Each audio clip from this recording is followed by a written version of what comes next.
everybody, thank you so much for joining me here on Messy Girl Crafts. My name is Ashley. If you're new here, welcome in. If you're a returning subscriber, welcome home. Today we are going to be whip and chatting.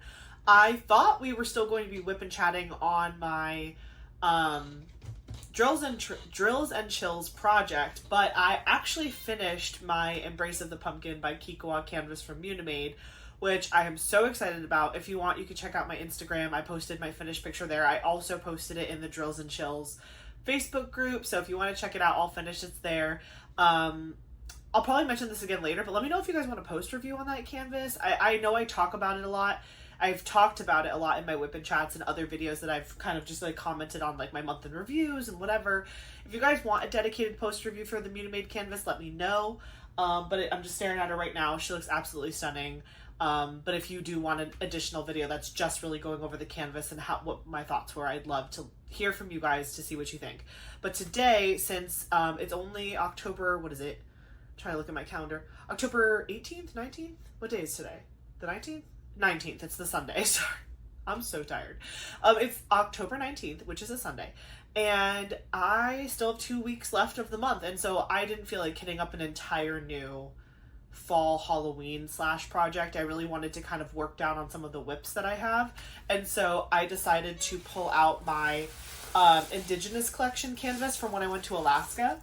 So this is that canvas. You can see that the section I'm working on looks a little crazy right now, but the finished pieces are really pretty, and I think I'm about to get to the best part, which is like the Aurora Borealis at the top. But I finished pretty much the majority of this first bottom row in Alaska. And then I did this big section when I came home, and then now I'm just casually working on this big section here. I like big sections. I just do. I don't know what to say. I just like working on larger areas because I feel like then you, especially when there's like a confetti situation, if you have a bigger section, you can place more down of that drill color and you're not changing out your drill color as often as if you're working on a smaller section. Then you feel like you're constantly having to change your colors out in your tray. But I digress. I will be using my adorable Bijou Bliss Drills and Chills tray.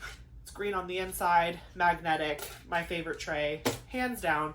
I also have this other little baby Bijou Bliss mini tray, and I just use this for my trash drills, so I just kind of have it here off to the side in case I have some trash that needs to be put away. I have my Peachy Keen pen. This was given to me by the owner of Peachy Keen during Mini DP Madness 2025, and I'm addicted to this pen. I love it. I have another pen that I've been using a lot too, but I don't know, I've just been clinging to this one like the last couple days.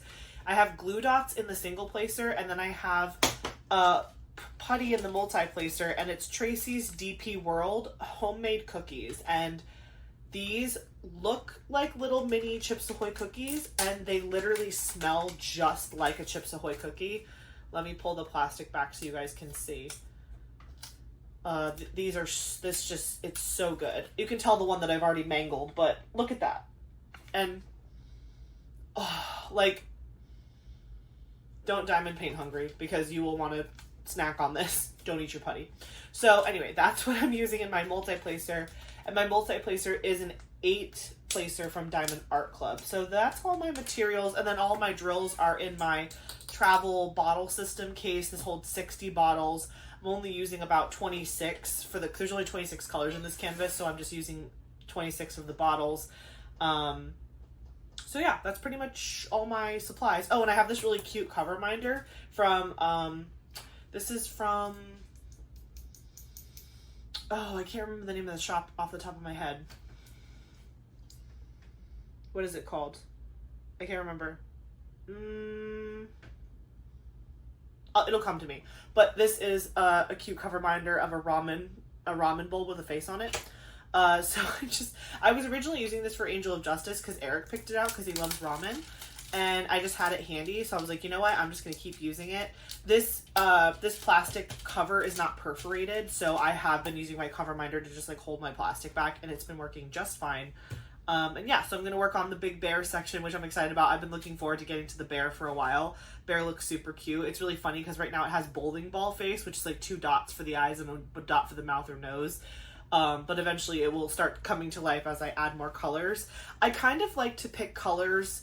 Like when I'm working on a brand new section, I like to see what color do I think is the most prevalent, and I do that color first, and then I go down in like colors that are more sparse, because I just feel like it's more fun to just like pop the drills into the little holes of the smaller colors, and it's less fishing. Like if you get the bulk of the color down, the confetti pieces, you're not fishing as much because there's less places where you need to put drills down. So that's just my methodology, not that anybody asked. But because of that reason, we are going to start with the letter D, which is number 20. So I have my bottle cases just numbered in like the serial number system. So this has a little sticker that says 20. I don't know if you guys can see that really well, but it says 20 on the lid.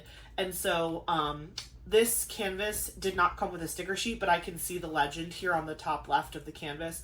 So I just know that 20 is the letter D, and I keep whatever color I'm working on, I just keep the bottle out on my desk so that way I don't get confused on what I'm working on. And we move forward. I don't know if I'm actually going to finish this one this month. I think I genuinely could. Oh, I did forget. I do need to put new glue dots in this one, which I try not to like put a new glue dot in when I'm about to film a whip and chat, because you know, if you use glue dots, you know, they are very sticky in the beginning, and they can sometimes take a little bit of dirtying before they really start to work really, really perfect. But I brought this canvas to my friend's house last night when we were just like hanging out, and my glue dots, maybe it's because the drills are acrylic or whatever, but like these drills, they look fine, and like they look fine to the naked eye, but they must be like dirty or have some sort of like, I don't know, like a film on them, or like a dust, like a very light dust on them or something, because like my glue dot got dirty so fast to the point where like my drills were not, like my glue dot was not picking up anything. So I'm just taking my roll of glue dots. I use the micro dots. It's the one with the little silver purse on it. You can get them in a craft store, or I get mine from Amazon because I'm lazy. I take 2 glue dots. Sometimes I need to use a third, and when I do need to use a third, it typically is like too much, and I end up having to cut some of the glue dot off. So I really just try to use 2. I'm just taking off the excess of the paper, and then I stick my little roll. This is the same roll I bought a year ago when I started diamond painting, okay? And there's still a ton of rope left on this. So it is, and I think it only costs like maybe $4 or $5 to buy a roll of this stuff. So it is so worth it, and it's not very expensive. Yeah, I've only bought one of these in my entire time diamond painting so far, and it's been great. But yeah, I just pinch the glue dots on my tweezer, and I basically ball it up, and I just get it on the end of my tweezer, like so. And then I just shove it into the tip of the single placer side. Yeah, like I can tell this is pretty, like I could probably like stick another one in here, but if I stuck another one in here, it would be like too much. And then I just dab my shirt a bunch of times so it gets a little bit dirty, so it picks up the drill, but then lets the drill get placed, and I don't have to worry about like the drill not coming off of the top of the single placer side. Yeah, there's a little bit of shirt fibers on there now, so let's see how we do. This is the letter D. Oh, that's so good. Oh, we're moving and grooving. Okay. I was worried because whenever I do a new glue dot, maybe, I don't know if it's with Diamond Art Club drills because they're shaped a little bit differently, but whenever I use a new glue dot on a Diamond Art Club canvas, I have to like really dirty the glue dot because it does not want to pick it up at all. Maybe my problem is that I'm also trying to put 3. Maybe I really should just stick to 2, because even though it looks like the 2 glue dots doesn't fill the top of the brass tip very, like, really high, actually, when you stab a drill, the top of the drill goes into your, it, like, goes in a little bit, and so maybe that's actually the perfect number is 2, because it grabs the top, just the top of the drill, instead of grabbing the drill by the sides, too, because I think that's what's creating, like, too much of the grip. But again, I'm still learning. I learn something new every day with diamond painting. It's never a dull moment. I will say though, sometimes like when I diamond paint during the daytime like this, they're like with the sunlight, I'm like, oh, what symbol is that? Because it's like the glue field, the drill field is so shiny because of the glue. I'm like having to like sometimes like put my hand to like create a shadow so I know where I need to be placing, but it's not that bad. I should be fine. How are y'all doing? How's your October going? I hope everyone's having a good month. I can't believe it's already October's, like we're halfway through it / it's almost over. I knew that going in though. Like I say I'm surprised, but I also absolutely knew that with everything going on right now, I just felt like this month and this season, like the fall winter season, like basically October through December, I knew that this season was going to absolutely fly by. Just because of everything I have going on in my personal life, like being pregnant and like getting a bunch of stuff ready and traveling and weddings, and it's been a great like season, but I feel it slipping away as it's happening, and it's just like, come on, time, slow down a little, let me enjoy it. But I'm still having a blast regardless. I was getting ready to film this video, and I was like looking at my phone for something, and I just happened to pop into my photo, like my photo reel, and I saw pictures from Alaska, and I was like, I literally can't believe that I went to Alaska this year. Like, it doesn't feel real that I've literally been to Alaska and back, because we had been planning that trip for like literally 2 years. Like, my mom and I sat down and like we picked which cruise we wanted to go on and what ship and like the dates, and we figured all of that out, and like Eric's time off from work. We've just been like working towards that trip for so long. The fact that like the trip is like literally come and gone, and it was a month ago, I'm like like what? Like, I was literally standing in Alaska a month ago. And it's funny because like it made me a little retrospective to think about like people who are older and more experienced and have traveled a lot in their life. It's like when you've seen so many things, or like when you've lived so much life and you've been so many places or whatever, it's like when you're younger, you think about experiences like that and you're like, oh my gosh, like I could never forget any detail, and I would just be so like soaking in, and I would know everything. But like you forget like life is lifing, and you're so in the present, or you're thinking about the future, that sometimes like you forget, like the details can become fuzzy of like what you actually did. And I was just thinking about that because I'm like, I am so thankful that I decided to start YouTube last year.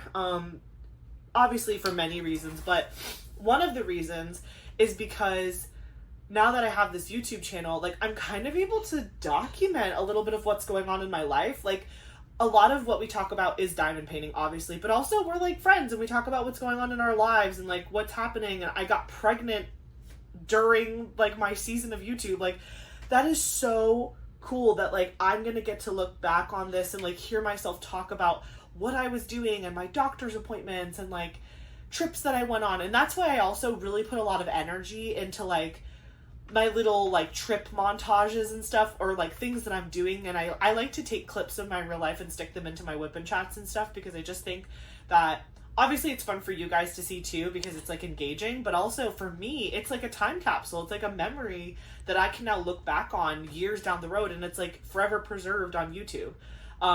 Well, hopefully YouTube is around forever, but if it's not, I also have the files. I can watch it myself. But, yeah, I got a little introspective earlier today, and I was like, wow, like I'm basically documenting like little snippets of my life, like the highlights, like, right? Like nobody cares if you stubbed your toe 15 years from now, but you saw a whale and that was pretty cool. So it's just like stuff like that.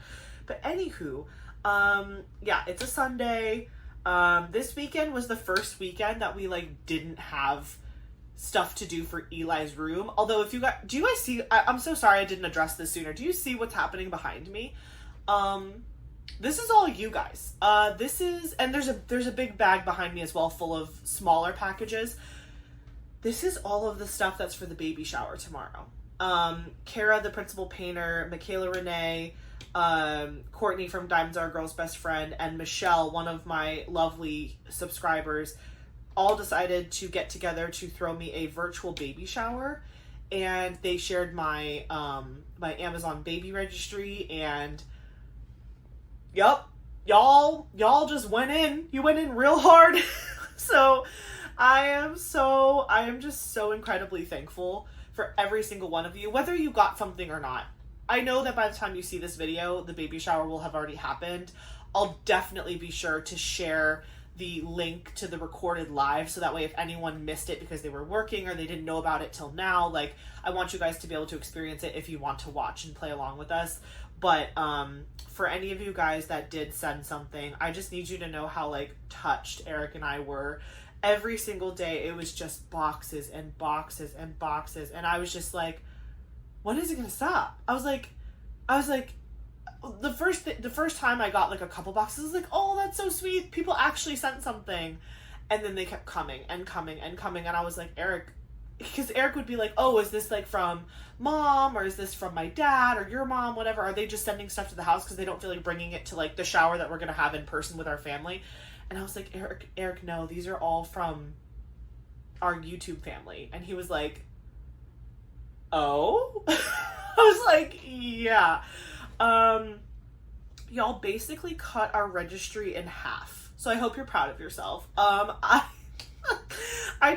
We started to call our family and we started to tell them, like, y'all better get on the registry. If you have a specific thing that you really wanted to get us, like, you better hurry up, because they're killing it. They're taking some good stuff. I've been trying very diligently to like not pay attention to like who's getting what and like what items are being purchased, because I do want there to be like an element of surprise tomorrow when we do the virtual baby shower. But I realized Amazon is kind of funky, and so sometimes like if one person had purchased like 2 or 3 things, sometimes Amazon wouldn't put them all in one box. So like one person might have gotten me 2 things and it would come in 2 separate boxes, and one of the boxes would have the little thank you note that said the person's name on it. And then, or like not thank you note, the like congratulations, we love you note from the person. It would be in one box, but then the other box that arrived had nothing in it. And so Eric and I did have to do a little bit of investigating. When we would basically get the box in, we would open it, fish for the little paper that said like who it was from, and not look at the item if we could find that paper. But if there was no little paper in the box that identified who it was from, I would have to go onto my Amazon registry and like figure out what they got me and write down their name and throw it in the box, because I didn't want to not say thank you. I mean, oh my God, like you guys have blessed us so much with things that he's really genuinely gonna need. Like I tried to, like, there were definitely some cute stuff on the registry, but I really did try to focus a lot too on things that like I'm gonna need, that he's gonna need, that we're gonna need, my family's gonna need, you know, all the things to take care of him. And so you guys really you helped us out a ton, just like, and it makes me feel so good about like being, again, and I said this in my last week's Whip and Chat too, I think it's like I can't wait to tell him like how much his like crafty aunties and uncles care about him, and like they wanted to shower him with like love and make sure he had everything he needed to get started off in life well. And so I don't want to harp on it a million years long, but I'm just super grateful. I'm super grateful. And again, the live is tomorrow night, but by the time you see this, it will already have happened. So if you want to tune in, I'll have the links one last time below. And then, yeah, I'm going to shut up about it. But thank you so much. I thought this was a perfect background for this Whip and Chat, because it's literally happening tomorrow, and I had to get it prepped so that way because when we come home from work tomorrow, we literally have to jump on the computer and like get into the live, so we wouldn't really have a lot of time to set up. So today Eric and I brought all of these boxes into the room. They were upstairs, downstairs. It was hilarious. Every single time Eric and I like organized the boxes and like got them good and upstairs, another one would show up, and Eric was like, "Go!" Like, he just kept showing up. I was like, listen, like, it's a blessing. He's like, no, I know it's a blessing, but like somebody's punking me. And I was like, yeah, they know that you're like just finished organizing your pile and someone got something else. It was just so funny. But thank you again so much to anyone who goes to the shower, anyone who got us something for Eli, anybody who's just, honestly, anyone who's even just like thought well wishes towards us or said something in the comment section. Like, I appreciate you guys more than you could ever know. And again, I'm so thankful that it was serendipitous that I started my channel when I did, and then all of these amazing life events started happening, and I'm able to kind of like document that journey and share it with you guys. It feels so good. It feels so good to like be excited and talk to people who are also excited about it with me. And it's been a really great time. So with that being said, what did we do this weekend? Friday was kind of a crazy busy day last week. So Friday, did I work on Friday? No. Friday I had 2 back-to-back doctor's appointments. That's right. So Friday, I had like a normal prenatal checkup routine appointment, and at that appointment everything went really well. I got to see one of my doctors who's actually a certified nurse midwife. She measured my belly. She said everything was measuring great. We heard his heartbeat. She found it faster than she had the first time she tried to find it, which was awesome, because like I feel like as he gets bigger, it's going to get easier and easier to like hear his heartbeat. We've heard it every time. Like they've never not been able to find it, but when he was super tiny, it took them like 10 minutes to find it, and then they found it. But today she found it in like a minute, not even. Although I will say they really dig into you with that like echo thing that like helps them hear the heartbeat. Like I was like, ow, you're stabbing me in the uterus, but it's fine. It was worth it to hear his heartbeat. So we heard his heartbeat on Friday, and we were just asking her some general questions, because I know the last time we chatted together, I went through my whole spiel about how we're going to change insurances. And so when we went to the doctor's appointment, we got there kind of early because Eric had a dentist appointment in the morning, and then we had 2 back-to-back doctor's appointments for me. So he took the whole day off to just spend it with me and be doing all the things. So we got to my first doctor's appointment early, so we could talk to the front desk about like, hey, like we're switching insurances in January, and we've already paid our global prenatal bill, and like, what does that look like? And basically what she said to us was like, since you've already paid it off, like, and you haven't changed insurances yet, we're just going to hold on to what you've given us. And then next year you'll give us your updated insurance information and your new cards and all of that, and whenever you get them in the mail. And then what'll happen is we'll wait till like after you've delivered and after your postpartum visits. I think there's like 2 scheduled postpartum visits that they already have on the books for me. Once that's done and they've run my new insurance, they'll either give me a refund, like if my new insurance allows my global bill to be less than what I actually paid, they'll give me a refund at that point. Or if it's the same or more, you know, they'll either not charge me anything and I don't get any money back because it was whatever, or I might owe like a small additional amount depending on like which way it goes. But based on the insurance that we're switching to, it sounds like it's going to be potentially a refund, but maybe a really small one, because like the current insurance I'm on covers me all the way through the end of December, which is the bulk of my appointments. January and February, I have an appointment every week because it's the month before the baby is supposed to come full term. And then February I'm giving birth, and hopefully, and then I have like a couple postpartum visits. So really it's like 2 months worth of appointments and then the whole delivery as well. So if I do end up getting a refund, it's not going to be for that much, because the bulk of my appointments and my doctor's visits were in 2025. But either way, I don't care. Like, even if it's an even wash, I'm just happy to know that like I got my answer. I know what's going to happen. And I think it makes sense too, because it's like, why give me money back now to then just ask for it again? Like, I like the idea of being like, oh, maybe I prepaid some of it and then I don't have to worry about it. So we shall see. I did get a refund for that very, very, very, very first doctor's appointment I had to confirm my pregnancy. They charged me for my ultrasound that day, that's normal. That was to meet my deductible with my current insurance. But, sorry, they for some reason like charged me like $141 for the visit itself, which makes no sense because I don't think they coded it appropriately for what type of visit it was. And so they ended up refunding me that entire like $141, which was really, really nice, to get that money back. Again, for like future appointments or other things that I have to do. I only ended up paying $25 as a copay for my for my anatomy scan that I had a couple weeks ago. I think that was when I was 21 weeks pregnant, because that was like just when we got back from Alaska. I only paid $25 for that appointment. So that was awesome.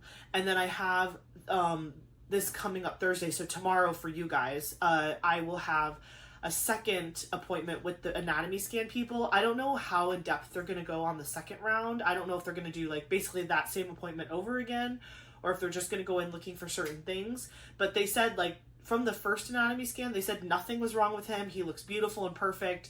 They just want to see his growth rate, because when at 21 weeks, he was already a pound. And so again, I don't think that they're necessarily trying to change my due date, but I think that they just want to see from like when I went in September to like almost the end of October, like, okay, it's been a month. What's the growth looking like? Is he on track for his February 3rd due date, or do we need to move that up? Like, whatever. I don't know. I don't really, again, I just want a happy, healthy baby. I don't care if he is a January or February baby, like truly deeply. But I did get kind of attached to the idea of a February baby. I don't know why. It genuinely doesn't matter. When I first got pregnant, I was sad I wasn't having a March baby because I'm a March baby. And I was like, oh, that would have been so cute to share a birthday with my son. But also, it genuinely doesn't matter. Like, I'm actually more excited that he's going to have a birthday during school, like during the academic year, because I always felt so bad for the kids growing up that had birthdays over the summer or like during the winter break or holidays where like nobody celebrated their birthday. I mean, they had birthday parties and stuff, but like you didn't get cupcakes in class and like you didn't get like balloons and like people at school didn't make a big deal out of it. When I was in school, like if your birthday was like during the school year, like people kind of made a big deal out of it and it was really nice. Granted, I went to a much smaller school, so maybe public school is nothing like that. I guess if you have the right friends though, it would be fine. But anyway, so I was kind of happy to be like, well, that's nice because it's like he doesn't really have to compete with Christmas because that's like a full month prior.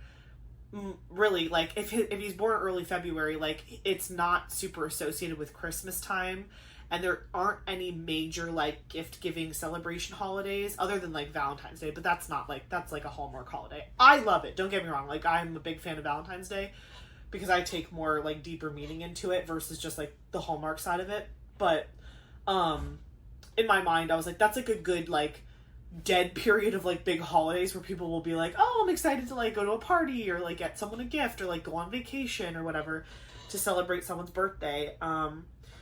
So that's good. But anyways, back to doctor's appointments. So yeah, my first appointment went really well. We heard his heartbeat. The midwife also told me that my next regular routine visit is going to be when I do my gestational diabetes test again, because the first time they did it, it was like an early one just because like of being a high-risk pregnancy. They just wanted to do an early test to make sure I didn't have pre-signs of having gestational diabetes. And I passed that test with like flying colors. So just, knock on wood, pray for me, send me good vibes and thoughts that I pass the second gestational diabetes test, because I'm pretty sure this is the last one. Like if I pass this one, they're not going to test me for it again. But that appointment is, when's my next one?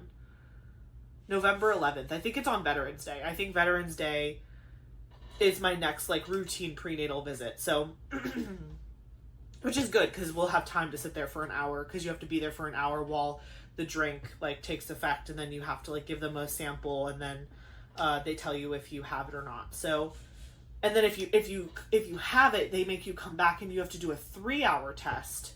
And that's like the true confirming that you have it. So the 1-hour test doesn't confirm you have it. It just really confirms you don't have it. But if you are flagged on the 1-hour test, you have to do a 3-hour test. Like come back later and do it. And I'm like, oh, please, I don't want to do a 3-hour test. Granted, I would definitely bring a diamond painting. If I had to do the 3-hour test, I would make lemonade out of lemons, and I would bring a diamond paint in the doctor's office for 3 hours, and then hopefully pass the test and walk away pleased. But yeah, so next month I'll be doing my real diabetes, like gestational diabetes test, and hopefully I pass that with flying colors, just like I did the first time a couple months ago. We asked her about that. I'm trying to think what else we asked. We don't know. I think I asked my doctor about the maternal fetal medicine side of the house, because again, I have an appointment next Thursday, or again for you guys it's tomorrow. I have that appointment to do the ultrasound again and like them to like look at his growth. And I think I asked her like, how long am I going to be going to both locations, like coming to you guys but then going to them for my ultrasounds. And I think maybe if like this second one goes well and they're like, he still looks good, he's growing on track, like we're not worried, then maybe they'll just let me continue to do my ultrasounds and all the things at my hospital. I think again, because I'm technically a high risk pregnancy, they are just like being extra cautious and making me go through additional scans. But if I'm currently 24 weeks pregnant. On Tuesday I will be 25, and so I will be 25 weeks pregnant when I do this second scan. I don't know if they're going to make me go again if I'm looking good at 25 weeks with the maternal fetal medicine people. They could just be like, you know what, for safety we're just going to bring you once a month, and that's just what we're going to do. And listen, I'm not necessarily against it, only because that means I get to keep getting pictures of my baby. Because when I first went to the doctor, like when I first found out I was pregnant, They were like, yeah, we're gonna print you pictures today, like at the 8-week appointment, and then you won't get another ultrasound until your anatomy scan, and then that's it. And so I genuinely thought like I was only gonna get 2 ultrasounds in my entire pregnancy, but it sounds like I'm getting more than that now that like things are like kind of moving forward and moving along. But it's not because I'm in like jeopardy or anything. Like I've only had good doctor's reports, but I think they're just being like super cautious, which again I appreciate. Like I would rather them do more than less, just to make sure that I'm safe, he's safe, nothing bad is happening, everything is where it's supposed to be, 10 fingers 10 toes, you know, whatever. I did all of the genetic testing. We were negative for everything. So it's like, even like I would rather know than not know. So I'm happy to go to the doctor multiple times just for them to confirm that like everything is boring. Boring is great. Boring is good news. So yeah, the second appointment that I went to on Friday was the anesthesiologist visit. And honestly, Eric and I didn't really know what to expect for that visit because we were just told that we had to do a pre-consult with anesthesia, but they didn't really explain to us, like, was it just like an educational appointment where they talked about like what my options were as far as like as far as like the epidural and the laughing gas and the pain meds and like how I wanted to give birth, or was it more so like something different? And so we didn't know what to expect. So we left my first appointment, went over to the main hospital, like as if you were just like going to go visit someone at the hospital. Checked in at the front desk. They called upstairs. I had to wear a hospital bracelet. Eric had to have a little visitor's badge. It was super cute. And we went upstairs and we met. There was like a nurse that met us at the front door because, you know, they like have to like let you into the doors. We walked in and it's the entire labor and delivery unit. And I had no idea. Like I thought we were doing a pre-consult in like someone's doctor's office. I did not realize that we were literally going to the labor and delivery unit. And so I was so excited. I was like, oh my gosh, like, are we going to get to see what the room is like? And we did. We actually got to go into one of the rooms where I could give birth. Obviously, it's not going to be this exact room. But I did take some footage of it. So here, let me pause for a sec and show you what that looks like. This is the birthing suite. This is where I'm going to be. Well, not this exact one, but this is where I'm going to be giving birth to baby Eli. Say hi. Hello. We are here for an anesthesia consult, but the fact that they could show us the room that I'm going to be in is so cool. It says happy birthday. And look at the bathroom. The bathroom is awesome. Hi, by the way. There's a tub and a shower, a big sink and counter area, the toilet. This room is huge. Yeah, very big. Yeah. But how many people can be in here with us? 3, including you. Yeah, so it's gonna be a dogfight, but I just wanted to show you what the room looks like. This is pretty dang cool. And then there's a view, but obviously we won't know what room we're in, but that's so awesome. All right, talk to you later. Bye. Isn't it huge? I was like in shock, and I was like, honestly, I have realized that the like heightened pregnancy emotions are real because I just want to cry all the time, whether it's for happy reasons or sad reasons. Genuinely, I want to cry. Just like I'm on the verge of tears, like at any moment. So the hormone changes are crazy. Which because I'm normally not like super sensitive, and it takes me a lot more than just like the drop of a hat to cry. But now I understand why moms are constantly crying. It's like out of their control. It's genuinely like they just cry because their bodies are just like, I've had a baby and I just want to cry. Or I'm pregnant and I just want to cry. So they drop us off into that room, and we were in there by ourselves for probably like 10 minutes waiting for the anesthesiologist to come in. And so we were just looking around, and we saw the bathrooms, and they had like a tub and a shower combo, and they had like a huge counter with the sink and the bed and the chair, and then there was like that long bench that you guys saw that pulls out into like a bed for Eric to sleep on. So because like one person can stay with you overnight while you're like in labor, so if it goes multiple days, like he could stay in there the whole time, but like he could take a shower, I could take a shower, like all the amenities are in that room. They had a TV on the wall. There was the little bassinet where Eli would go. I took a separate picture of it just because like I wanted to remember like what it looked like with nothing in it, and then like having him be in it. Oh my god, like oh my god, I'm not gonna cry. So yeah, I was just like so excited to see it all. And then they had the happy birthday banner above the bed where I would be in, and then there was a mini fridge in there like for like drinks for me and stuff. And Yeah, the room was like decked out. And I was just so happy to see it all. I had no idea I was going to see that stuff on Friday, but I got to see it, and I was just like, this is the coolest thing ever. So then the anesthesiologist comes in, and I believe she brought a nurse with her from labor and delivery. I couldn't see her badge because it was like flipped around. But it said like board certified, so I was like, I think one is the anesthesiologist and the other one is like a labor and delivery nurse, or maybe like a support nurse for anesthesia. I have no idea. And so the woman sat down, and so Eric and I were sitting on the couch, and she was sitting in a chair, and the other woman was just standing, and she was like, hi, whatever. And they were just like, so what made you choose this hospital? And I kind of shared a little bit about the fact that like before I knew that I was going to struggle getting pregnant, I had not gotten pregnant after a year of trying, which is when they tell you to go see a doctor. And so that's when I had first ever gone to see my current doctor that's I'm hoping helps deliver my baby. It's like my main OB. And I met with her, and like we tried a bunch of different things, and they weren't successful. And that's when they said that I needed to go see a reproductive endocrinologist. And then, net 6 years later, I got pregnant. Great, good news. But I wanted to go back to my original doctor because she made me feel super comfortable, and she was very encouraging. And she still worked there, which I thought was amazing. Like, literally, and I remember telling you guys this when I first found out I was pregnant. Like, the day I found out I was pregnant, I literally drove to the hospital and made a doctor's appointment with my doctor. Because I was like, I don't know anything else. I didn't do any research. I didn't know where to go. I just was like, I know that this person would have been the one that I would have worked with had I gotten pregnant years ago. I'm going there. Like, it was just like, my body, like, automatically, like, drove to that hospital. So... And she was like, that they were like, oh, like, that's so sweet, la la la. And they're like, well, have you explored any other options? And I was like, what do you mean?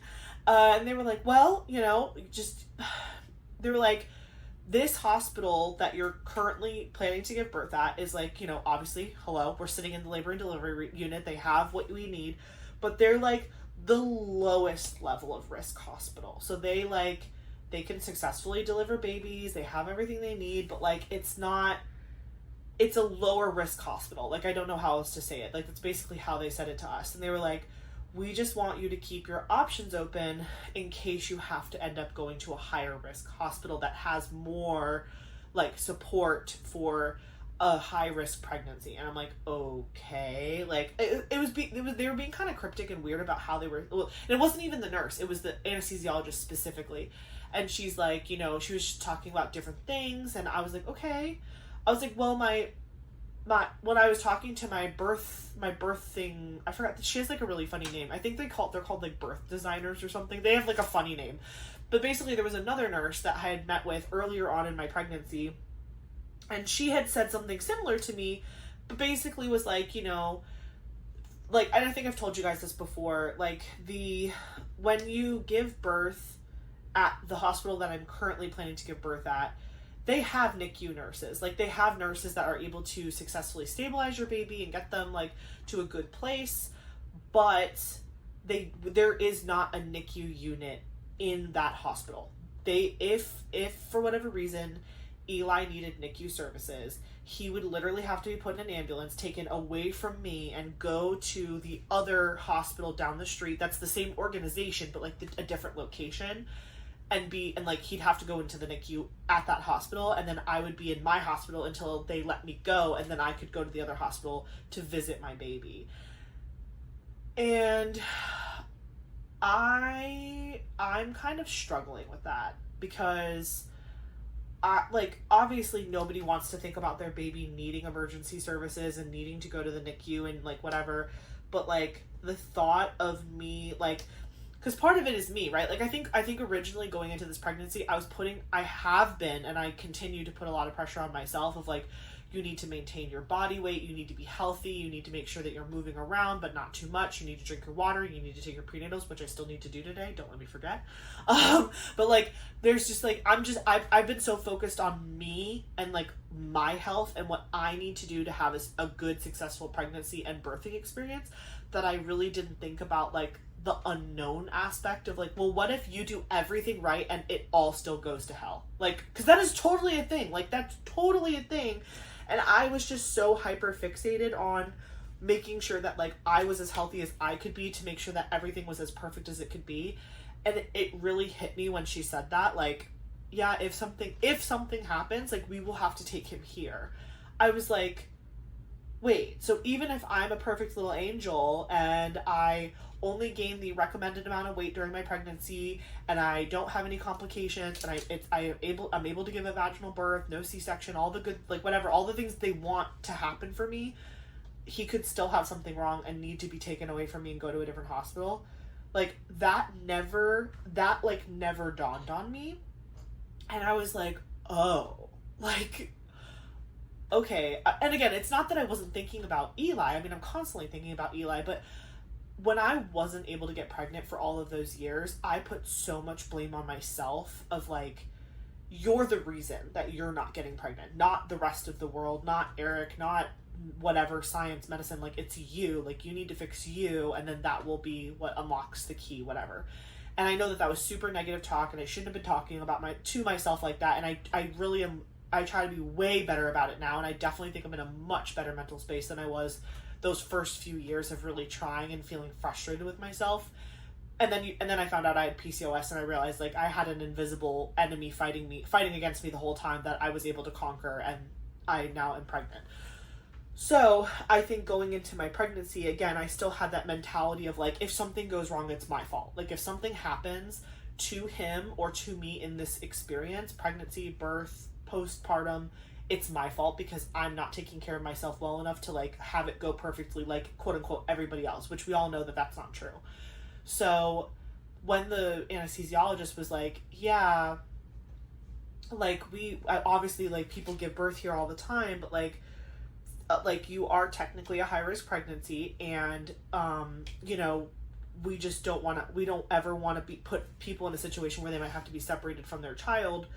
God forbid something happens. And she's like, again, based on all of your records and what your doctors have been saying, like, they don't anticipate something bad happening. There's nothing bad that's imminent, but things happen. Like, things just happen. And like, I really, like, Friday was emotional. Like, I went off the high of the first appointment where they measured my belly. They're like, you're measuring perfect.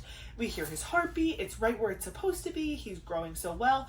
And I actually have crazy news to tell you about the day before. So on Thursday, I felt him move for the first time. I'm not gonna cry. Maybe I'll cry. I'm crying.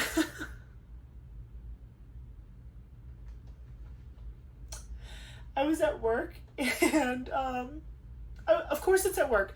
I found out he was a boy at work. My coworker was the one that told me I was pregnant before I knew I was pregnant. Like, work just, whew, things happen at work. So Thursday I was at work, and I was sitting at my desk, and I was kind of like, I was in a chair like this, and I was leaning back, and I was like on the computer like this, and I felt like the bottom of my belly like thump. And I was like, what was that? Like, I was like, what was that? And I my first thought was maybe it was him, but I like refused to like commit to that idea, because if it wasn't, it would make me sad, because I haven't felt him. I have not felt sick, nauseous. I haven't felt him moving around inside me up to this point. Like, I've just felt like, I kept telling people, like, if I hadn't taken a test and known I was pregnant from the test, I, to this day, would not know I'm pregnant. Like, genuinely. Like, my stomach is definitely getting bigger now, and it's more physically obvious that I'm pregnant, but I feel like me. I feel totally like me. I don't feel weird at all. I've been having cravings for, like, protein and stuff, and I'm obviously more winded and tired when I do physical activity, but, like, I'm still me. And I have the same, like, energy and personality, and I just think I've heard so many horror stories from people who had, like, really hard pregnancies that, like, I just didn't know what to expect. And because mine has been so happy and delightful, it just doesn't feel real, on top of the fact that, like, I haven't felt him move. And so Thursday I'm at work, I'm sitting there, I feel this thump in the bottom of my belly, and I'm like, what is that? So I push back on him. So I'm like holding my belly, and I'm pushing on my lower belly, and he literally pushed back. Like, I went like this, and then I just felt that like a little, like it was like a little thump. It was like I felt him pushing back on my hand, and I did it like 3 times, and he did it back every single time. I desperately tried to get a video of it happening. It was so light, I almost felt like maybe I could only feel it because it was happening inside of me. Like, I don't know if you would have been able to feel it with your like hand on my stomach. At least I didn't think so at the time. So I tried to film it because I wanted to send it to Eric. So I'm literally at my desk, sobbing, holding my belly with my camera phone, like filming my stomach. It was like the funniest thing. Oh, thank God I didn't have like a meeting right after that, or I would have been like annihilated. So I couldn't get him to do it on camera. It's like that frog that only sings for the one guy, and then when he tries to show the singing frog to somebody else, the frog stops singing. That's like what it was. I would try to film it and he would stop moving, and then I would turn my camera off and he would start moving again, and I was like, ah! So I literally just took a selfie of myself crying. Here it is. Here, I'll put it right here. Here's a picture of me sobbing at work when I found out that my baby moved, or I felt him move for the first time. Yeah, so I feel, and now that I know what it feels like, I feel him moving a lot. I do. And I honestly feel like he probably was moving way before I realized he was moving, but I didn't know what it felt like. I've never been pregnant before, so it was like, it wasn't until he was very obvious, like, hi, mommy, it's me. Like, I was like, oh, that's okay. So anyway, sorry for crying. Yeah, so he moved, and I was like wigging out. I was so happy. And again, this was Thursday, the day before my doctor's appointment. So I'm riding the high of like feeling him moving. I went to my first appointment. I got to tell my doctor that I felt him move for the first time. She's like, that's great, and you're measuring good, and everything's good, and his heartbeat's good. Like, she was super encouraging. Then I get to the anesthesiologist visit, and she's like, you might just want to consider other options as a plan B in case something happens with your pregnancy. And I said to her, I was like, listen, when I talked to the other RN earlier on in my pregnancy, she said to me that if you end up, like, if you go into early labor, like, you know what's happening. Like, you're, like, it's December, it's November, whatever. It's before you're supposed to. It's before 37 weeks, and you feel like you're having contractions and you're going into labor, drive straight to the other location. Because she had told me, so this conversation that we're having on Friday with this anesthesiologist, at first I was like, I know this already. Like, my other nurse told me that, like, if I go into labor before 37 weeks, do not go to this hospital, go straight to the other one, because the other one has the NICU unit, not just the nurses to stabilize, but like they can actually treat both of us like with a higher level of care in an emergency situation. So, and the anesthesiologist was like, oh, good, like, I'm glad you know that. And she's like, so have you done a tour there yet? And I was like, no, actually, that's a great idea. I hadn't done that yet. I scheduled a tour for the one that I'm planning to give birth at, but I also didn't realize that I was literally going to see that hospital at my pre-anesthesia consult. But I'm sure the tour is going to go a little bit more in depth, and maybe I get to see the recovery room, because the room that I showed you guys in this video and the one that I got to see, that was the birthing room, and it's very big. The recovery room that they'll move me to after I give birth still has all the amenities, but it's just smaller because there's not, I mean, you've already given birth. It's not going to be as many people in the room at the same time, like as far as like doctors and nurses and whatever. Like, there doesn't need to be that much space, and the baby is already obviously like stable and like on your chest and in their bassinet, and so like it's like half the size of the room part, but the bathroom is still there. There's still a couch where Eric can sleep in there with me until they release me. But they said it's a little bit smaller, but the birthing suite is like freaking huge. So I told the anesthesiologist, I was like, yeah, I scheduled an appointment to tour here. I've also scheduled an appointment for like a breastfeeding class, a baby newborn basics class. I plan to do another class for like, probably a little bit closer, like in December, I'll do a class for, like labor and delivery, like prepping for delivery, talking about like how to work through contractions and like what your partner can do, and like, you know, basically what Lamaze used to be is what I'm assuming the pre-birthing class is going to be. There's an in-person version, but I recently found there's an online version too, so I don't know. I don't know how I feel. I feel like maybe in person would be better, but also I don't want Eric to have to take off too much time from work because he's trying to save as much leave as possible for the paternity leave stuff, so he can get paid that whole time while he's out with me. He should be, knock on wood, he should be home with me for 6 weeks, and paid the whole time. 3 weeks of it paid by his job, 3 weeks of it paid from his leave accrual because he has a lot of sick leave. He doesn't take a lot of sick leave. He has like no annual leave at all, but sick leave, he saves it. So that will hopefully work out for us. But I was like, oh, that's a good idea. Like, let me schedule a tour for the other hospital that has the elevated services. And she's like, yeah, I think that's a really good idea. And I was like, so like, are you telling me that you don't think I should give birth at this hospital? And she was like, no, it's just that, you know, you don't know what you don't know. And, you know, we can only handle a certain risk of or a certain level of acuity in pregnant women. And, you know, technically because of your weight, like, you are technically in the high risk category, which when I first found out I was pregnant and I did my 8-week appointment, my doctor had said to me, which was actually the same doctor I saw on Friday for my regular routine visit. She had told me that technically I was high risk as well, but she was like, the high risk pregnancy is a scale. It's not just like you're super high risk or you're not risk at all. It's like it's a scale. And she's like, if you're on a scale of risk, you're very low on the scale. Like you're like, there are like majority of the patients I see, she was like 90% of the patients I see are technically labeled as high risk because of their weight, because that's just like, again, BMI and all that, and it's very outdated. And she was very understanding. She's like, I don't want you to hear the word high risk and think like you did something wrong or da-da-da. She's like, majority of my patients are high risk just because of their weight alone. But as long as like you really are diligent about not like, you know, overdoing it and gaining like a ton of weight during your pregnancy, you should be okay. And I've only gained 15 pounds so far in my pregnancy, and I'm over halfway there. So I feel like I've been doing like and again, I'm not like, I don't think I'm starving myself. I just think that I got very lucky in that the fact that Eli wants me to eat protein, he's like, I'm not craving sugar at all. Like, I like a sweet treat, but I'm not craving it. I'm craving like burgers and steak and, you know, chicken. Like, I want like food, you know what I mean? Like, I'm not wanting super like sweet stuff. I do enjoy a pasta though. I will say a pasta I know is not, well, they do make protein pasta though, but like if I'm at a restaurant, like sometimes I will get a pasta just because it's just nice.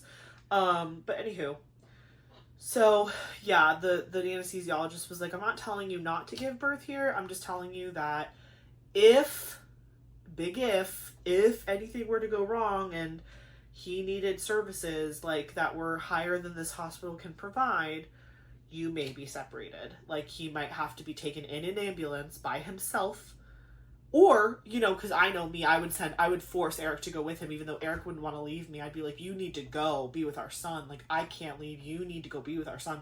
And that would hurt him because he'd want to be with me.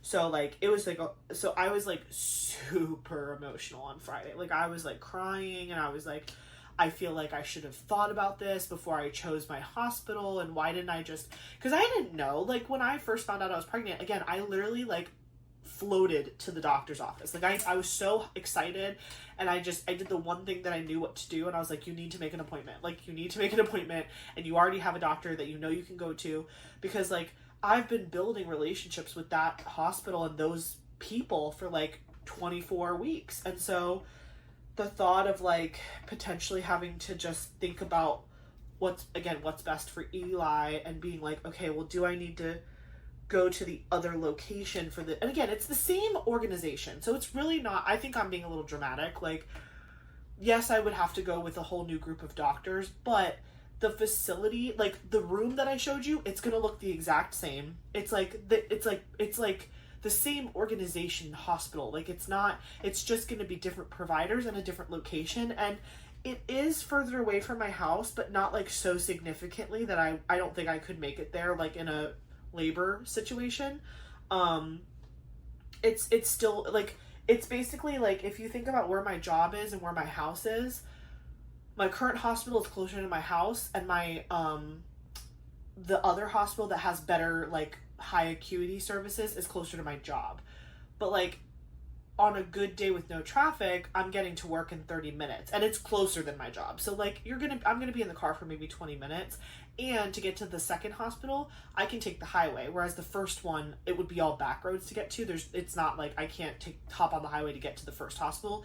I would be having to deal with like traffic lights and stuff more so than the second hospital. So it's kind of a toss up, to be honest. Like, I don't think the distance should be a factor, but like, it just kind of breaks my heart because I've just been seeing all of these people at this first hospital, and I've really felt good about it. Again, I know I complain all the time about the front desk people because they kill me, but like the providers are extremely good, and I'm not saying that they're not good at the other place. I just don't know. But I also feel like if I'm halfway through my pregnancy, now is the time to make that switch or make that decision to just commit to the other location, because they have what's best for me and my son. And that's just like a hard pill to swallow, because it's like, but what if I don't need anything? And what if he's fine? And what if but also what if everything goes wrong and you do need it? Like, well, you would rather be safe than sorry. So that's where I am. That's where I'm at. I'm just trying to decide what to do. I did schedule a tour for the second hospital because if I get bad vibes and it's like dirty and stuff, I don't know. I don't know. I don't know how I'm going to feel about that. The reviews online don't look horrible. I mean, there's always going to be a couple people that have a horrible experience anywhere. Like, so I try not to harp too closely on, like, you know, someone who took fuzzy pictures of a dirty bathroom. Like I get it. Like, things happen, but like, you know, I was looking at this other hospital that is not one of the ones that I was looking at, but it was just like another hospital in the area, and they were like, people get staph infections and da-da-da, and I was like, nope. No. So, you know, like, I'd rather a dirty bathroom than like staph infections and people who are not practicing safe, clean medicine. So I'm like, I think I'll be okay. But if the tour goes well and I get a good vibe, maybe I'll make an appointment with the OB team at the other place just to meet them and just to be like, you know, this is my situation. This is what I was advised by the anesthesiologist at the other hospital. And it's funny, that anesthesiologist actually practices at both locations. She's more so at the one that I go to, but she was like, I do rotate over there sometimes too. And she's like, and it's a great hospital. And I was like, okay. I don't know. I just feel like it's weird that the hospital that I'm going to now would have even, like, I almost wish they would have told me right in the beginning, like, we don't recommend you come here, just go to the other one. It's right there. Because I've already developed all these relationships and I have like a routine. I have all my appointments scheduled. I would have to reschedule all my appointments and try to make sure that they fit in the same timeline and schedule. Like, but again, it's worth it. Eli is worth it. I'm not complaining because I don't think like it's worth it. I wish I could have been given this opportunity to make this decision 3 months ago. You know what I'm saying? Because now I'm like kind of not wanting, because I'm about to go into the month of November where I have to start going to the doctor twice a month, plus whatever this, you know, maternal fetal medicine doctor wants me to do, plus like the gestational diabetes test and like the this and then that. Like, I already have everything figured out with my current providers, but they could maybe want to do stuff a whole different way. And I'm just like, it makes me nervous. It makes me nervous because it's like I'm changing and it's like, am I making the right decision? I don't know. But also, what I do know is that hospital is more equipped to handle super bad emergencies, but I also hate the idea of like planning for a super bad emergency when all I've been told this entire pregnancy is like, I'm doing amazing. It's very confusing, and I hope you guys aren't completely bored by this conversation and you guys can kind of be a little empathetic here for me. But yeah, that's what's been struggling and going on in my head. And that wasn't even the end of my Friday. That was just the beginning. So that was Friday during the day. So I proceeded to like completely spiral, and I was like sobbing in the car, and Eric was like consoling me, and he's like, it's gonna be okay. He's the best. You guys know, he's 10 out of 10, best guy in the whole world. So he's consoling me. He takes me to what was it? It was Smoothie King or Planet Smoothie or Smoothie. He took me to a smoothie place and got me a smoothie for lunch. He's like, maybe if you eat something. So I ate, and it did make me feel a little bit better. And so then we had to drive to my best friend's house, Cynthia, because she and her husband were celebrating their wedding anniversary that night by going out to dinner. And I had told her that Eric and I would watch the kids, the twins. So we were at their house from like 6 to like 8:30ish, just like watching the kids while they went and got dinner. And the kids were great. They did super good. They were well behaved. Got a slice of pizza out of it, so I was like super happy. And then after we watched the twins, we had to go to my other friend's house because it was my friend Sarah's birthday.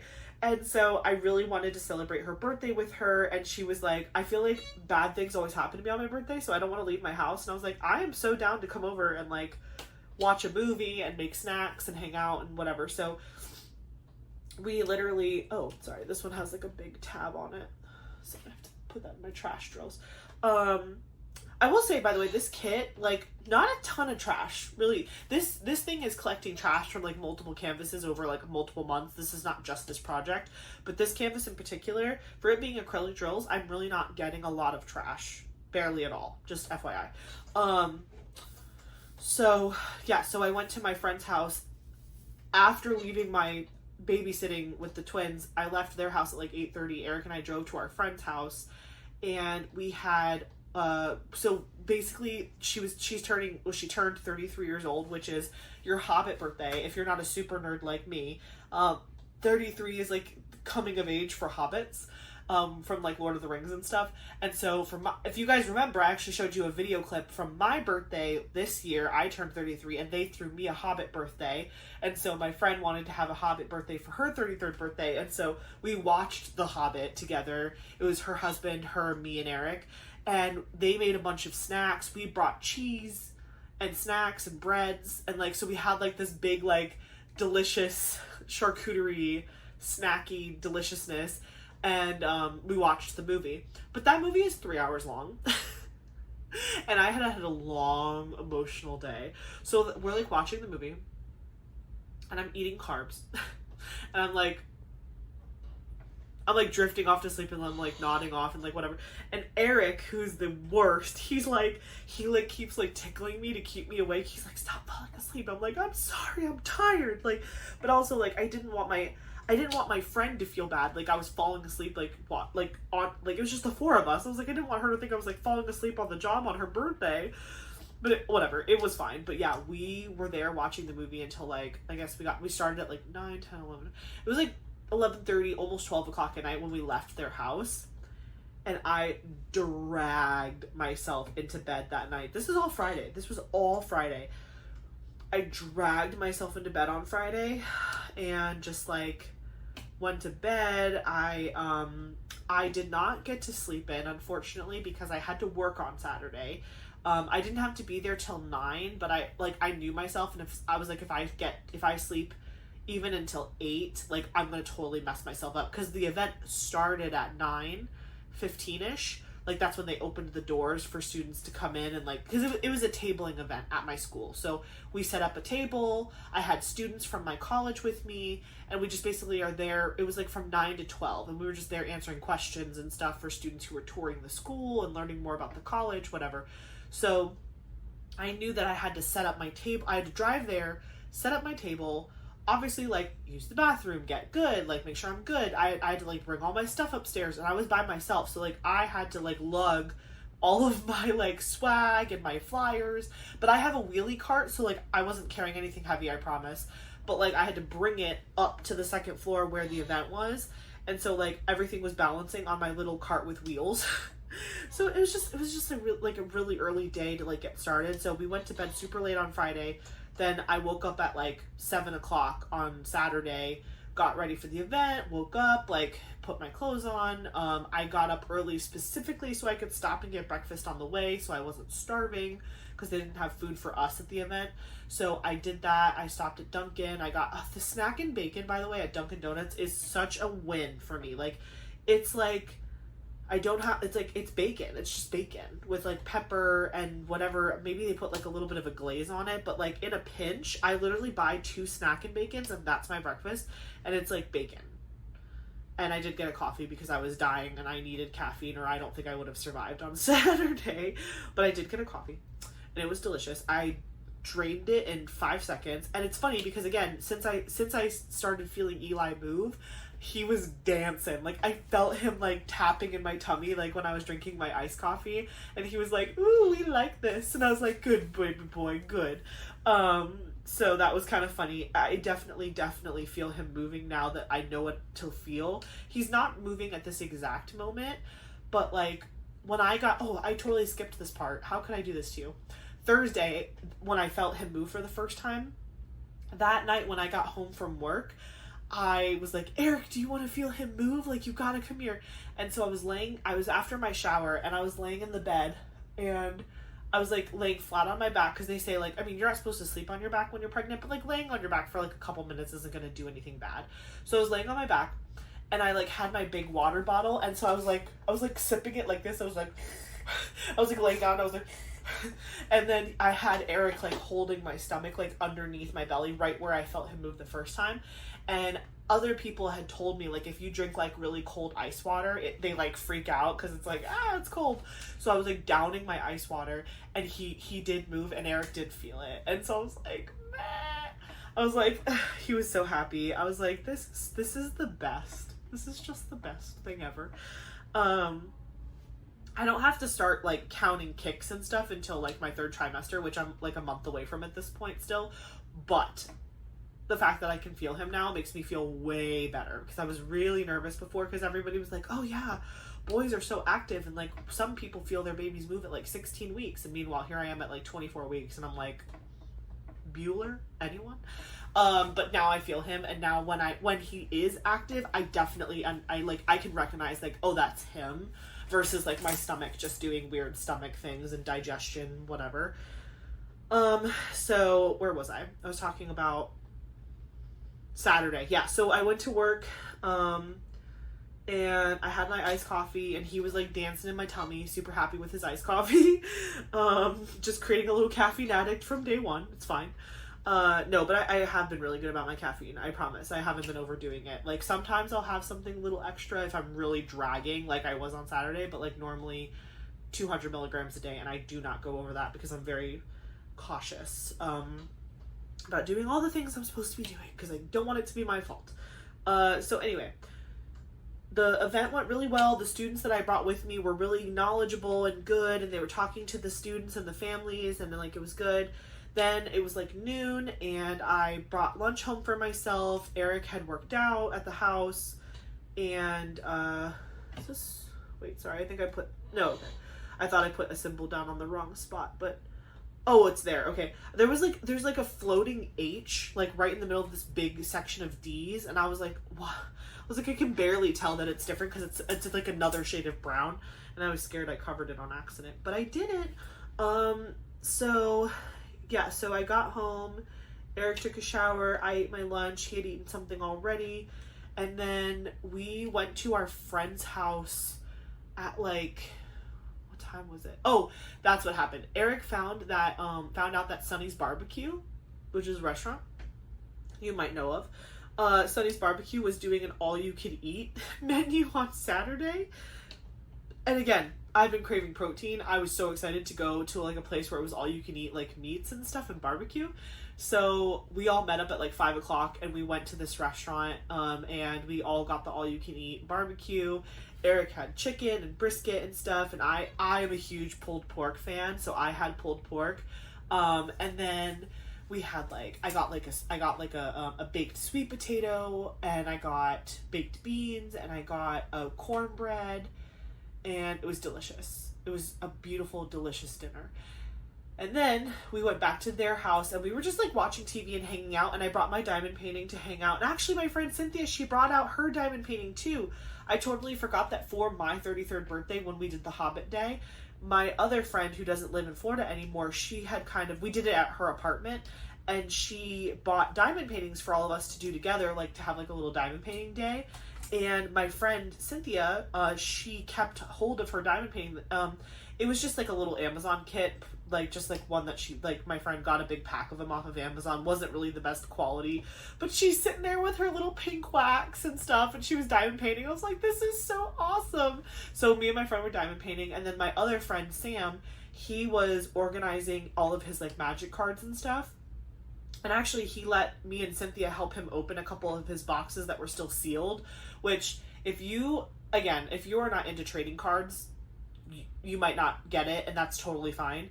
But man, for those of you who understand what it's like to rip open a fresh pack of like trading cards that you're obsessed with, whether it's Pokemon, or maybe you played Yu-Gi-Oh back in the day, or Magic cards, or baseball cards, football cards, whatever. Like, if you're a card person, you know the high of opening a fresh pack and seeing what you got inside. So we were doing that. Like, he had a bunch of boxes that he had saved from when he moved from Colorado that he had not opened. And so we were opening a couple of them, and he pulled some really good cards. And so we were kind of like talking about it and stuff. And then around like, it was like 9 o'clock at night, but it was like only 9 because we had had dinner at 5. So it was really early. And my friend, like, and I looked at each other and we were like, so do you want to, like, go check out a card shop right now? And there were still, like, maybe 2 card shops that were still open. Because, again, it was late. It was, like, 9 o'clock at night. And, like, nobody else wanted to go with us. We were like, screw it. We're going. So me and my friend Sam jumped in the car and we went. We didn't end up buying anything because the places that we went to were kind of, like, whatever. They weren't really the best. The good ones were open up during the daytime. The good ones are not necessarily open late at night. But we were there and there were people playing Magic, like, at the shops and stuff, so they weren't like dead. It's just that they didn't have a lot of product, and we were looking for product, and so we were just like, whatever. And then when we got back to the house, after we went to only like 2 shops and they were both a bust, so we just decided to go back to the house. And then at the house we opened a couple more card packs. I diamond painted for a little bit more, and then we ended up leaving to go home, and today I actually did get to sleep in, which was such a delay. I didn't wake up until like 9:30 today, and that felt so good. So yeah. Also, before I left to go to Sunny's barbecue yesterday with Eric, I don't know what Winnie did, but she like stepped in her own yucky in the bathroom, and so her paws were covered in gross, but like, she's a long-haired cat, and so it was like in her toe, like in between her toe. It was so gross. I'm not gonna get graphic, but it was gross. And so we tried to get like a wet wipe to like wipe her foot, and it was like not coming off because like the litter was like caked on there or whatever. So I was like, you know what? She's getting a bath. She's getting a bath right now. Literally, this was 30 minutes before we were going to leave our house to go to dinner. And I was like, screw it, she's getting a bath. So literally, I filled up the bathtub just like ankle high for her. I didn't like submerge, like whatever, but I had a washcloth and I filled the bathtub up like ankle high with like lukewarm water, and I used the washcloth and like my little cup that I used to pour over my head to like wash my hair. I gave her a full bath in like 15 minutes. And I like took her to the bed and I like dried her off, and like she was like, she's such a good girl. Winnie is such a good girl. Like she was definitely meowing and crying, but she's not like a violent kitty. Like she wasn't like trying to scratch me and trying to get away from me, and like she obviously wanted out of the bath, but like she was not being aggressive. Like I was like talking to her and I was petting her and I was like, you're being such a good girl. And like because the water was all at her feet, like I like rubbed her feet together and used the washcloth to like get all that caked up yucky off of her feet, and then I used fresh water. Like I did end up giving her like a full bath. Like I did her body and her tail and her butt and all of her nasty little, because like, you know, cats like they bathe themselves, right? Like they lick themselves, but when they get dirty, like something happens with the litter box, or if you have like an indoor-outdoor cat, I personally do recommend like giving them a little dip if they're not super aggressive or violent. Like my Winnie is not. And it just, she came, and again, I didn't use any soap. I literally just used water, like warm water. I did not put soap on her so she could like lick it and get sick. I just like basically rinsed her off and like used a washcloth to like get in between all of her nooks and crannies. And then I picked her up in a blanket, I took her to my bed and I laid her out and I just like rolled her around in the blanket and like pet her face, and she was just like purring and she was like, okay, I do like this. This was really nice. I'm happy I'm clean now. And then we went to dinner. So that also happened. Also, oh my gosh, I laughed and I blew drills everywhere. Don't blow on your drills. Eric and I like have been at our wits' end with her because she has this hot spot on her forehead right here, like right by her ear, and she keeps like scratching it and picking the scab, and it's getting bigger and bigger. Well, it's gotten to the point where it's like getting close to her eye and it's kind of freaking us out. So we've tried so many different things. We've tried cones, we've tried whatever, like sprays, medicated wipes, like we're trying to get her to stop, but she's just obsessively and she had it on this side at first and this one completely healed. And then she started something on this side. So I was like, you're a crazy person. Well, we decided to put we put little sparkly glitter nails on her, and it worked. We did only her back toes. We didn't do her front toes, but we have these sparkly, I got them on Amazon. They're like those sparkly glitter nail caps, and so you squeeze in some like special glue that's like safe for animals, and then you literally you clip the nails, and then you glue it to the nail, like to the clipped nail, and like it just stays there. And she literally has blue sparkly toes. And now when she like kicks with her back foot, it's like little rubber caps on her toes, and she can't open her wound again. I think she's trying to scratch at it because it's healing and it's itchy. So she's trying to like scratch at it because it's itchy, and then she ends up reopening the scab. So I think because she has not gone for the other side at all since it healed up. So I think once we get past that healing phase where it's just like the soft skin and her hair grows back, I think she'll be okay at that point. But we need to get past the scabby point because she keeps ripping scabs off. So but like it's only been maybe like, when did we put the toenail polish on her? Or it's not polish, it's like the caps. I think we did that to her on like Wednesday maybe. And so it hasn't even been a week yet, and we've seen significant improvement in her scab on her head. So I think we're gonna just leave it at that. But as like a last ditch effort, I definitely ended up buying this thing on Amazon that I'll probably return if she ends up doing just fine with the nail caps. But it's basically like an astronaut helmet. Because she can't get to her head at all. She can't scratch at it or anything. Because that was the other thing we realized when we clipped her nails. Clipping her nails was the first attempt of a solution before we put a cone back on her. Because she gets the cones disgusting because she drags it through the litter box and it's disgusting. We cut her nails, but then we realized when her nails were cut, she was rubbing her open head wound on the scratching post that's on her cat tree. And she was itching herself with the cat post. And I was like, no, girlfriend. No. So we took the cat tree and put it in the garage so she couldn't do that. Then we put the nail caps on her, and now she's healing very nicely. Like, it's still slow progress, but every day it definitely looks better and smaller. So it's only a matter of time. And I'm really hoping that we get her almost completely healed before we have to go to our first wedding, because we leave on October 30th, and we still have like what is it, 12 days or something like that. So I'm hoping that over the next almost 2 weeks, she doesn't mess with it and she gets a lot better, because we're going to drop her off at my mom's house to watch. My mom's going to watch both cats while we're at the wedding. And then everything should be good to go. But yeah, so I forgot how I got on that tangent about Winnie, but we were talking about stuff. Oh, today, hanging out. What am I doing today, actually? That's a good question. Oh, well, I did this today. I organized everything for the baby shower for tomorrow, wanting to diamond paint a little bit, work on this project. I don't think I have any other, like, chores today. I do have to go to bed early tonight. I probably am going to go to bed at, like, 10, which I wanted to film this pretty early. It's not even 3 o'clock yet in the afternoon, which is so rare. Like, usually I feel like I film these Sunday whip-in chats in the afternoon, like, late afternoon, and the sun's already down by the time the video's over, but it's not even 3 o'clock yet. And so I'm going to go down for bed probably around, like, 10 o'clock tonight, because tomorrow, it's like just a big recruitment season for me right now. And again, one of my employees also gave birth and is currently on maternity leave. So I'm kind of helping out her counterpart so she's not having to take like the brunt of everything. So I worked on Saturday. Monday, I'm driving all the way to Sarasota, which is like an hour and a half away from where I live. And then Tuesday, I'm driving all the way to Lakeland. And then Wednesday, I'm on campus and I have a recruitment event on campus. Thursday, I'm off because that's my doctor's appointment with the sonogram people. And then Friday, I work from home.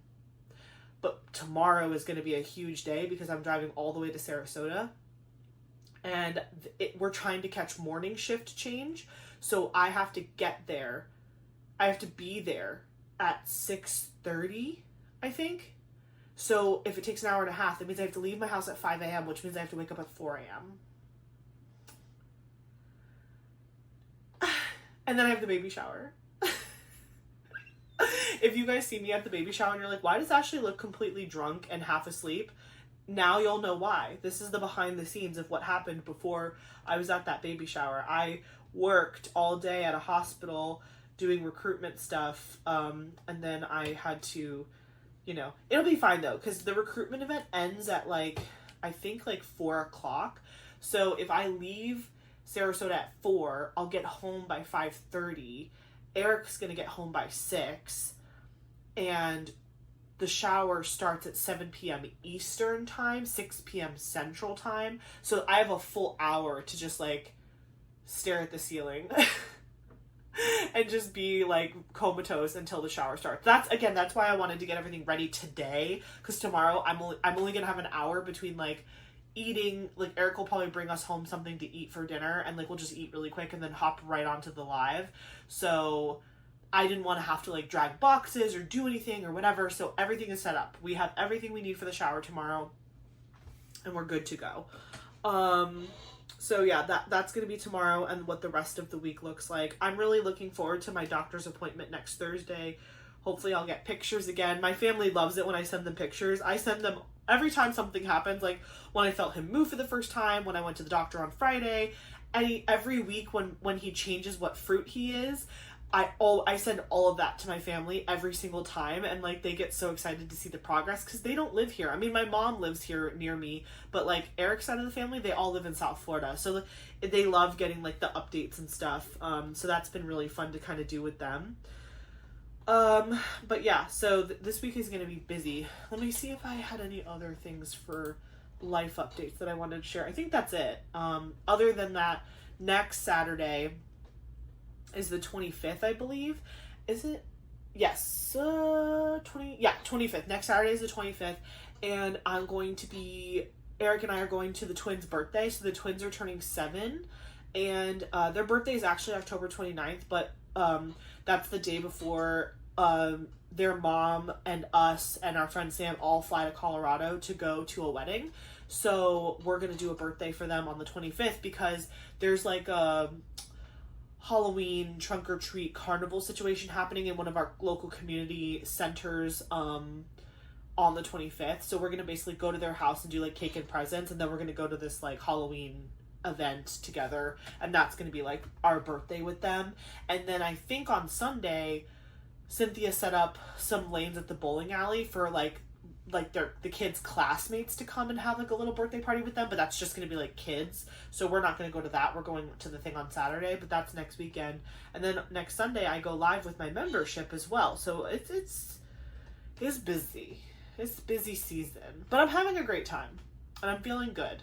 But like, it's busy season right now. What else? I think that's it. I think that's all the life updates I have. Let's talk about diamond painting a little bit. Nothing too crazy to report. I already told you guys I finished my Drills and Chills canvas, which is so exciting. Again, please don't forget to let me know in the comments if you want a completely separate post review on that canvas. I'd be happy to do one, but if you guys are like, nah, like we know we love Mutamade, or we know that you love Mutamade, or like we don't really need to see a post review, you've showed the canvas a lot, tell me that. But if also you're like, no, I think it'd be good to have on your channel just in case new people want to see. My only hesitation is that like, I have talked a little bit about the gapping on that canvas, but a lot of people have said to me that like they've done newer canvases than that one, and the gapping isn't a problem for them. So I don't want to necessarily like be like, oh, this canvas was gappy, but then like that's not the current quality of their stuff. But I did buy that one like just last year. Like it's not that old. I don't know. You guys let me know. I'm open to whatever you want. But if you don't want one, that's fine. If you want one, I'll do it. What else was I going to say? Oh, trying to finish the Indigenous Collection canvas before November, which I mentioned as well. I think I can do it. I genuinely do think I can do it. I'm single placing a lot right now just because it's easier for me in the video, but like when I'm by myself, when I get to this top section here, like I actually have done a lot in this video. It probably doesn't look like it, but I did. You can see the bear is coming together nicely, but this whole top section up here is a lot of color blocking. So I actually think I'll go through that faster because the majority of the confetti was in the bottom of the canvas. Like the bottom like river area underneath the rocks, that was most of the confetti. The top part of the canvas is maybe like 5 or 6 colors. It's not like this like river down here. This was like a lot of confetti and changing colors. But it's gorgeous. I can't wait to see it when it's done with the bear and the Aurora Borealis. I didn't get to see the Aurora Borealis when I went to Alaska, but that just means I have to go back, which is not a bad thing. I'm not disappointed in that at all. So yeah, working on this canvas. I'm hoping to get it done before November. And if I do successfully finish this canvas in October, that means I will have 2 finishes for the month of October. And I am planning to kit up something new in November. I don't know what it's going to be yet. All I know is I've been really itching for like the like winter and Christmas holiday season. I'm ready. Like I do not want to erase Thanksgiving. Thanksgiving is a really good holiday, and it's very important to be thankful and like reflect on how thankful you are for the things in your life. So please don't think that like I'm jumping into Christmas to like erase Thanksgiving. It's just like I scratched my Halloween itch by doing the Embrace of the Pumpkin canvas. I'm ready to do something wintry and get into that Christmas spirit. Like, I'm just excited. And I think part of the reason I'm so excited is like I have been working so hard to get my son's room ready. I am so ready to be in like that relaxing nesting phase, and nothing seems more relaxing and nesty to me than to do like a Christmassy wintry diamond painting. Like, that just feels like it would match the energy that I'm wanting to move into for the rest of the year. So currently my inner circle members are voting on the first round of picks. So they are looking at currently all of my winter and holiday themed canvases, and then they're going to narrow it down to like 3 or 4. And then they have until October 25th to make that narrow down. Then the following week, which is the last week of October, my inner circle members and my VIP squad members will get to vote on the top 3 or 4 canvases and narrow it down to 1. So that way, probably one of my first like Wednesday videos in the month of November will be a kitten chat of whatever the new canvas is. The only WIPs I have going other than this Indigenous Collection one is I have my National Parks Mini Dazzles, but those are going to come with me to the wedding that I'm going to at the end of the month.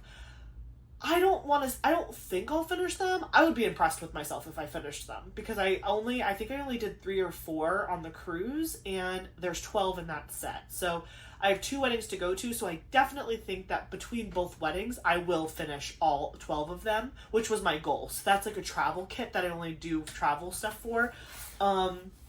And I still have the Tea Party by Ivy Dollamore, but I figured that could be the canvas that I switch between with like my winter Christmas canvas, and that one I can kind of go back and forth. And then I obviously have my Giant Jaded Gem Shop, but that's like going to be a continued WIP that I almost like, I don't want to exclude it because it is a WIP, but I also don't want people to think like I'm actively working on it all the time, because I'm definitely not. There is a canvas that I purchased last year during the holiday season that I specifically want to do this year. It's called Holiday Shoe, I think. It's from Crystal Canvas Art Designs, and it's an entirely crystal canvas. And I've never done a canvas like that before where like the whole thing was crystal. So that canvas is not in voting because I think I want to do that in addition to doing like a larger wintry project. So that crystal canvas shoe, it's like a very small diamond painting. It's like, it can't be bigger than 50 by 50 if I can remember correctly. Actually, is it right here? It's literally sitting next to me. Oh my gosh. It's a 40 by 50, so it's not a perfect square, but can you guys see it? Look how cute. It's like a shoe. It's like a holiday high heel. So this one I'm absolutely doing this season, like guaranteed, because I really want to see if I like, because there's been other designs on Crystal Canvas Art Designs website that I thought were super cute, but I haven't bought anything yet because I want to know if I like it. So I want to do that one this holiday season. I'll probably kit it up in December, and then if I love it, I can, add more to my wish list and I can buy more from them and do that. But that one's for sure happening, and then I'm kitting up a big project based on the membership voting. And then the Tea Party is the only big WIP from 2025 that I still have carrying on other than the Jaded Gem Shop Summer with the Masters project. So that's where I'm at with WIPs and stuff. What else was I going to tell you guys? Oh, I mean, obviously, mentally preparing for Black Friday. I haven't heard anything from Diamond Art Club yet, but I'm so excited. The Halloween drop was incredible, so if that's any indication of what we're getting for Black Friday, my wallet is terrified. But I'm really excited because this will be my very first time participating in Black Friday with Diamond Art Club as a sneak peeker, so that is going to be a whole new journey for me. I'm not going to lie, I'm pretty nervous because if I am sent kits to sneak peek, which again, I don't claim to know anything. We are not guaranteed anything, like, even as sneak peekers. So, like, for example, the Halloween release, shipping unfortunately was super late, so nobody got Halloween canvases to sneak peek for you guys, which I know a lot of people look forward to those because they want to see the canvases before they buy them, but it was a shipping delay. Like, none of us got anything, so it just was what it was. So hopefully that doesn't happen with Black Friday, because obviously we're all dying to, like, be able to show you guys what's coming up for the big release. But hopefully they ordered that stuff well in advance, and that won't be an issue at all. But it's just, it could happen, right? So I'm kind of nervous about my filming schedule for that, because I don't know, like, if I do get canvases, will I get one? Will I get several? How am I going to film those? How, like, because again, my baby shower with my family, like my real baby shower, is the Saturday after the Thanksgiving. So it's like, it's going to be like Thanksgiving where we're hosting like 30 people. Then it's going to be Black Friday where it's Black Friday, like diamond painting galore. Then it's my baby shower on Saturday. And then on Sunday, it's like the recovery day. I'm going live with my members. I'm hanging out. I'm getting stuff into Eli's room because now all of this can go into his room. We're getting new windows put on the house on November 20th. So there's just a lot. There is a lot happening, but I am so excited about all of it. And I will be taking you guys along for the journey the whole time. So please be prepared for that. And that's pretty much it. Other than I'm starting my destash process, I'm letting my members go first. They get kind of first dibs. And that's all members. So that's DIY Darlings, VIP Squad, and Inner Circle. They're all going to get access to my, my destash list first to get first dibs. And then if there are still things left over from the destash that they didn't want to purchase, I will then be pushing them onto probably one of the DAC fans destash pages that I use frequently to purchase from.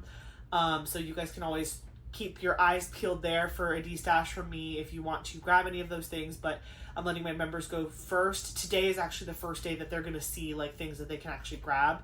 So that's what's happening with that. But other than that, that's all that's happening in the diamond painting world for me right now, and life updates. So let's go to question of the day. I'm going to pick, what number do I want? I'm looking around the room. Oh, did I do 2025? Oh no, this doesn't go past 2000. I was gonna say I could do 2025 because that's the year. Let's do 26. It's one of my DMCs, so I'll just do 26. Number 26. Also, next year is 2026. Oh, we already did 26. Okay, I'll do 25 for 2025. That was the first time I ever accidentally picked the same number twice. It's funny. I think we were just talking about that the other week. Okay, so question number 25. Which historical figure do you most identify with? Which historical figure do you most identify with? Oh, let me get closer so you guys can see. Number 25. Which historical figure do you most identify with? I don't know. I feel like historical figures, they all struggle, and I feel like I'm very blessed. I don't know. A historical figure that I most identify with. That's tough. I just keep thinking through history, and I'm all of the strong female characters in history, and I'm just I am not like these women. I am no Joan of Arc. I what? I am no Cleopatra. I am what? I am no Anne Frank. I am none of these beautiful strong women. I don't know. What historical figure do you most identify with? Is there a historical animal? I would be one of the royal puppies in England. That's me. I'm one of the corgis. Because I'm very blessed and very well taken care of. I don't know. Yeah, I just don't think I've struggled enough in life to be able to claim any of those fabulous women's historical relevance. Genuinely. Let me know in the comments. Which historical figure do you most identify with, if any? I will say that when I watched Hamilton for the first time, King George was hilarious, and I identified with his sense of comedic timing and comedy and his slapstick humor. He was hilarious. Jonathan Goff is incredible. But he is not a story. He was acting as a historical figure. I got nothing. Yeah, I'm thinking, no, I'm not as cool as Florence Nightingale. I'm not changing anyone's lives scientifically or otherwise. I'm just kind of here. But if you have more time to think about it and you can think of a better answer, which historical figure do you most identify with? I would love to know. And honestly, you guys are probably going to come up with way better answers than me, and then I'm going to be like, duh, Ashley, you could have said that too. But right now, I'm going with one of the monarch corgis because they're so spoiled rotten and they live beautiful lives, and I feel like I live a beautiful life. So thank you so much for watching this video. I hope you enjoyed our time together today. Again, I was working on, this is called Skydance Northern Light by Amy Keller-Remp from Indigenous Collection. I will have them linked below if you are interested. I really like a lot of their artwork, and these canvases are super affordable and very decent quality. So that's what I was working on today. I hope you have a really good week, and I really enjoyed catching up with you and just like talking about all the exciting things that have been happening recently in my life, and Eric and everybody, and just I always look forward to these videos. Don't forget to like, comment, and subscribe. Don't forget to answer the question of the day below. Let me know if you want a Munimade post review. And I think that's it. So I hope you have a good one. Bye!